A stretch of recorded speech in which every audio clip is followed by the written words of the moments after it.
আমরা তরুণদের দল বা আমাদের দলের বেশিরভাগ নেতৃত্ব তরুণদেরকে আমরা তারুণ্যকে প্রধান রাখতেছি না, কারণ আমরা মনে করতেছি আফটার জুলাই বাংলাদেশে এই তরুণ সমাজকে, তরুণদেরকে, এনার্জিকে আমরা কিভাবে সুগঠিত করব, তাদেরকে কিভাবে কাজে লাগাবো রাষ্ট্রের এবং সমাজের, এটাই আগামী দিনের প্রধান চ্যালেঞ্জ এবং প্রধান সম্ভাবনার জায়গা। যেরকমটা আমরা অন্তর্বর্তী সরকারের ভিতরে ছিলাম, আমরা অনেক কিছু চেষ্টা চালিয়েছি, অনেক কিছু অর্জন করেছি, অনেক কিছু হয়তো ব্যর্থ হয়েছি। আমাদের আজকের যে ইশতেহার, সেটাকে আমরা 12টা বিষয় মূলত ভাগ করেছি, কিন্তু আমরা সামগ্রিক পুরো আলোচনা থেকে 36টা বিষয়কে আমরা আইডেন্টিফাই করেছি, যেটা আমাদের প্রায়োরিটি লিস্ট। এখানে হয়তো সব বিষয়, সব সেক্টর হয়তো কভার হয় নাই, কিন্তু এটা আমাদের হচ্ছে প্রায়োরিটি লিস্ট, যেটা গভর্নমেন্টের অংশীদার হলে আমরা এটাকে বাস্তবায়ন করব।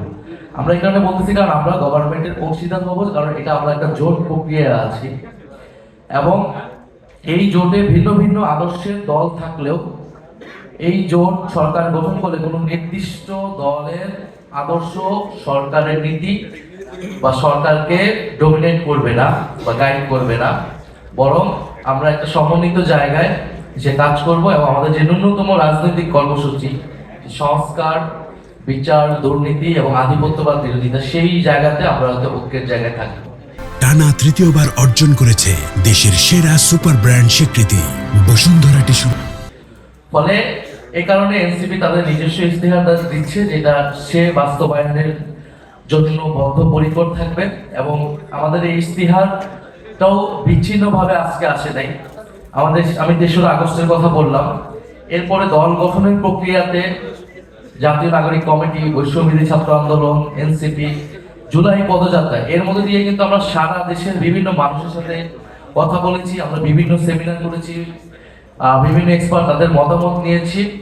আমরা পার্টি গঠনের সময় একটা সার্ভে করেছিলাম যে ওই সময় মানুষ আসলে কি চায় তরুণদের কাছ থেকে। এই সামগ্রিক মতামতের ভিত্তিতে এই ইশতেহার, এই ইশতেহারের নাম আমরা দিয়েছি তারুণ্য ও মর্যাদার ইতিহাস। অর্থাৎ পুরো গোটা ইশতেহারের মধ্যে, ম্যানিফেস্টোর মধ্যে 2 things are important: youth and dignity। আমরা তরুণদের দল বা আমাদের দলের বেশিরভাগ নেতৃত্ব তরুণদেরকে আমরা তারুণ্যকে প্রধান রাখতেছি না, কারণ আমরা মনে করতেছি আফটার জুলাই বাংলাদেশে এই তরুণ সমাজকে, তরুণদেরকে, এনার্জিকে আমরা কিভাবে সুগঠিত করব, তাদেরকে কিভাবে কাজে লাগাবো রাষ্ট্রের এবং সমাজের, এটাই আগামী দিনের প্রধান চ্যালেঞ্জ এবং প্রধান সম্ভাবনার জায়গা।